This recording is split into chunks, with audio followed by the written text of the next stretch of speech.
Right, hi guys, welcome to the channel. I've got another slow cooker classic for you today. We're on kale and Borlotti bean minestrone. So first up, I've preheated my slow cooker. I'm doing it on high today. I reckon it's going to take somewhere in about the region of about an hour and a half. Recipe will be in the description below though. So I'm going to start off with my slow cooker preheated. So I've had this on high, just had it sort of preheated for the last few minutes. And I'm going to start off with a litre of vegetable stock.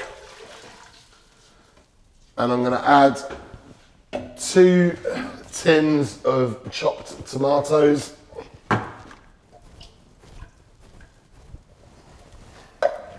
am, of course, going to rinse out these tins and get as much tomato out of these as I possibly can.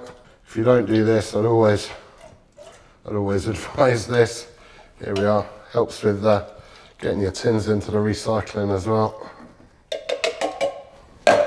Just try and get as much of the tomato as we possibly can out of the tin. Here we are. And I'm going to add some paprika. So I've got some smoked paprika here. I'm going to add 3 teaspoons of this. Today we're on another veggie dish today. You could cut down on the amount of paprika you put in there if you're using chorizo, because it's already got a lot in that. But yeah, roughly about 3 teaspoons of paprika. I'm going to add to that. I'm going to dice up 2 stalks of celery. So I've already washed this. And all I'm looking for on this is just a bit of a rough sort of chop. You know, not everybody likes celery, so some people might prefer this to be in smaller sort of chunks. So it's a real flavour giver for a soup like this. So, but if you're not a big fan of celery, I suspect that sort of large chunks of celery might put you off a little bit. So if you chop it a little bit smaller, you'll get that sort of flavour through the minestrone without necessarily getting all of the sort of big spike of celery at one time. So I'm not looking for a fine dice. It's just a rough sort of dice, yeah. So.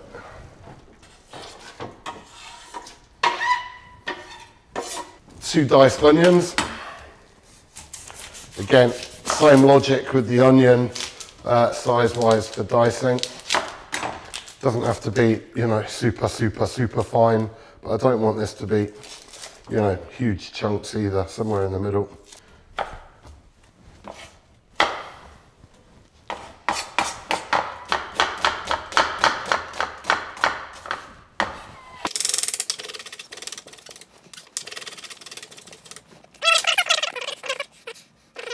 Right, here we are.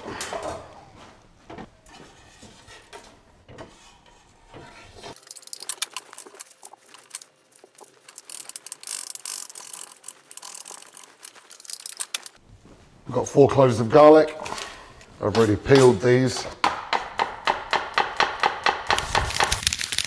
Then I'm just going to run a knife over them and just give them a bit of a chop. You could puree them, it would be fine.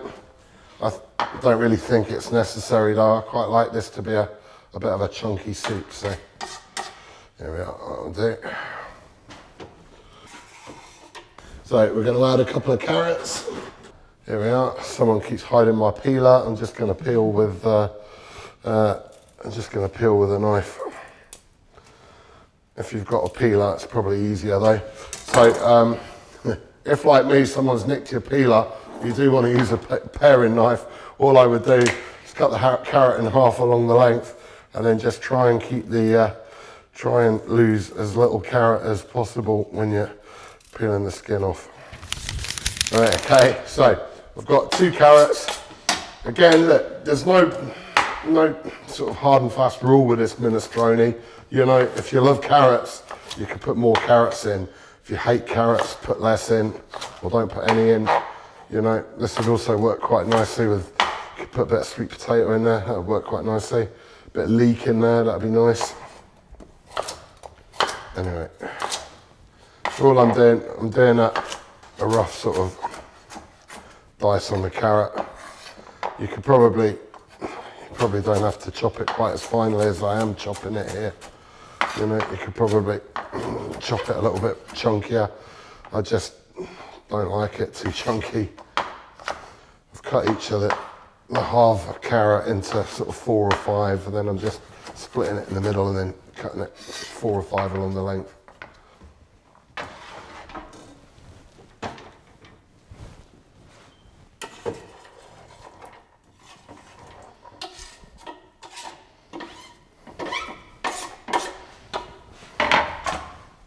So I'm going to give this a bit of a stir.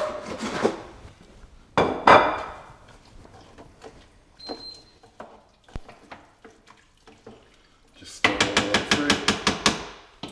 Then we're going to add kale and Borlotti beans. So first up, I'm going to add my Borlotti beans first. So using tinned Borlotti beans. I mean, you could use dried Borlotti beans. I love Borlotti beans. I don't know if you've not tried them before, definitely worth trying. I think they've got a bit of a sort of nuttier sort of taste and texture to them. They work really well in this. So all I'm doing is a tin of Borlotti beans and then just give them a wee rinse with it under the tap in a colander, just to get rid of any of the brine that it's in the tin.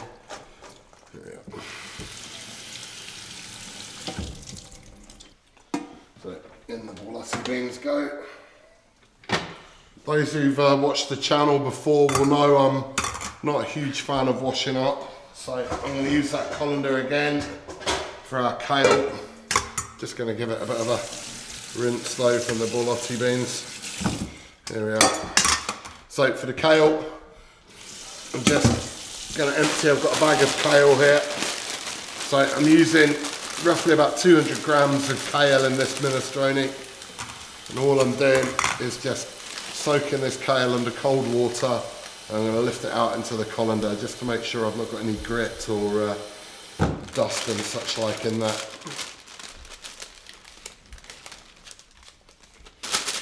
Yeah. So, got my kale here. Have a wee check of your kale. Sometimes you get it and it's not been cut already. It's in big sort of chunks. This is already cut into smaller bits. This is what we're looking for.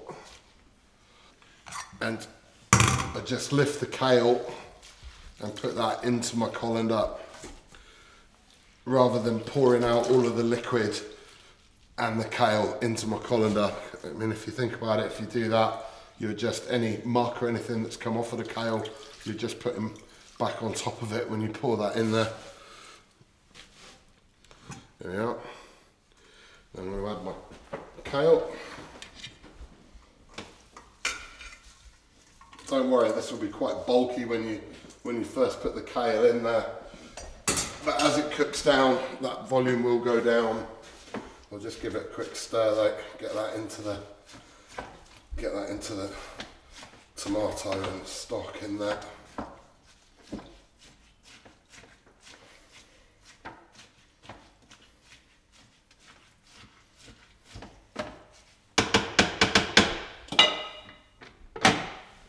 Okay, and then finally, I'm going to add 200 grams of macaroni.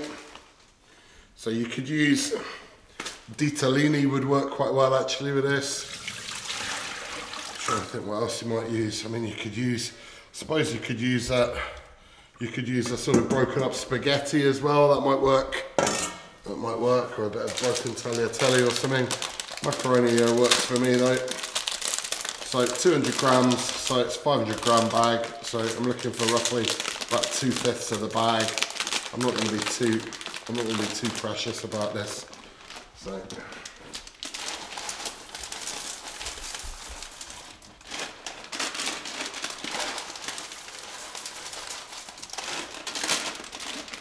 Yeah, something in the region of that. And we're going to cook this We're going to cook this for an hour. Come back and check on it for stock and seasoning. Minestrone's been cooking out now on high for the best part of 2 hours. So I'm going to check this. Oh, that smells great. I'm going to check this for seasoning, and I'm going to check the cook. I mean, one of the things I'm always concerned about when I do this is the carrots. So carrots are probably the component in here that will take the longest to cook. So I want to make sure, obviously, that my pasta's cooked, but I also want to make sure that my carrots have softened. So if you cut, like I've cut my carrots for this, I've cut this in a fairly smallish sort of dice. If you've cut yours into bigger chunks, you might even want to delay putting the macaroni in like half an hour later or something like that, or just carry on cooking it all out together. It won't be the end of the world. That's good. That's good. So my carrot's softened, pasta is cooked. I just need to season this up a bit. So just going to add a little bit of salt, a little bit of black pepper.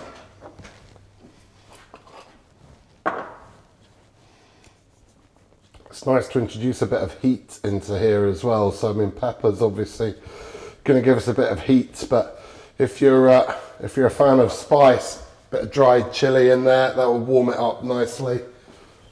A bit of fresh chili, that would work as well.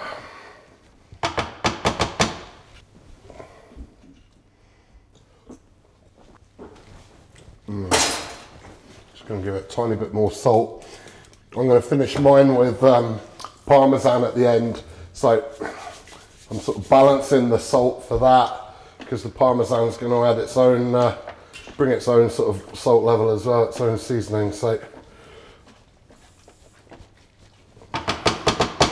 there we are. So for serving, I'm definitely going to serve mine with some lovely crusty bread from the Fat Batard over the road. So big up Rob and crew, thank you very much for donating some lovely bread to the youth club. I can't get enough of this stuff. And I also I'm going to finish off my bowls with some shredded basil. So I've got 2 ways to go with this. I'm going to do both. So I'm going to shred a little bit of basil just on the board. Just the sort of chiffonade. So all I'm doing is just sort of rolling the leaves up, and then very finely going against it. So I've got these very thin sort of ribbons of basil for finishing on the top. But what else is quite nice, which if you can be bothered and you want to do, is if you make a basil oil to go on the top. So all I'm going to do for that is I'm just going to put some olive oil. Don't need very much here. I want it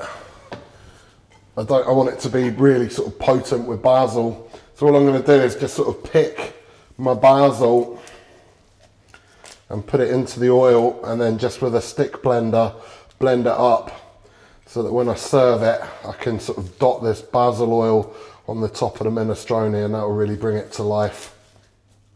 Okay, I'm putting in as little oil as I can get away with, just to make sure I've got maximum sort of flavour in there. So depending on what receptacle it is that you blend in, like I've been known to do this in a cup as well. Cup works quite well.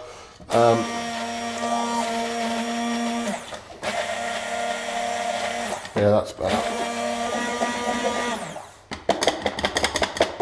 Yeah, that'll do. So I'm going to grate a little bit of parmesan as well. So I'm just using the smaller side on the grater, if you can see this sort of side here, and just generous serving of parmesan. I'll do this nicely.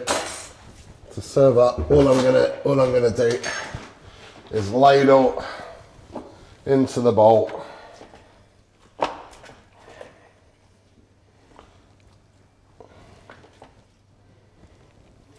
But you'll see my minestrone here, look, this is really sort of stuffed with veg and pasta and beans. It's not very wet, it's not very sort of soup-like.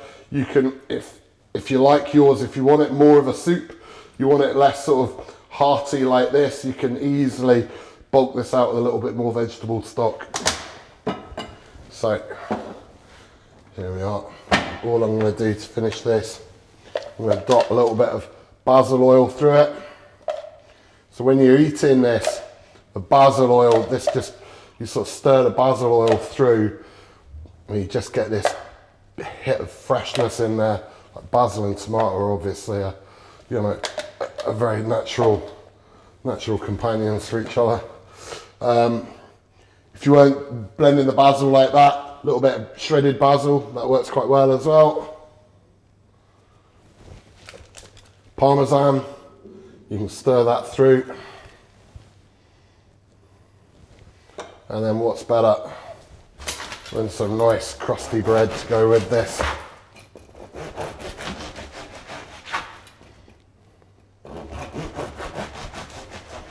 Here we are, folks. Borlotti bean and kale minestrone with some nice crusty bread, a bit of basil oil and parmesan. Enjoy.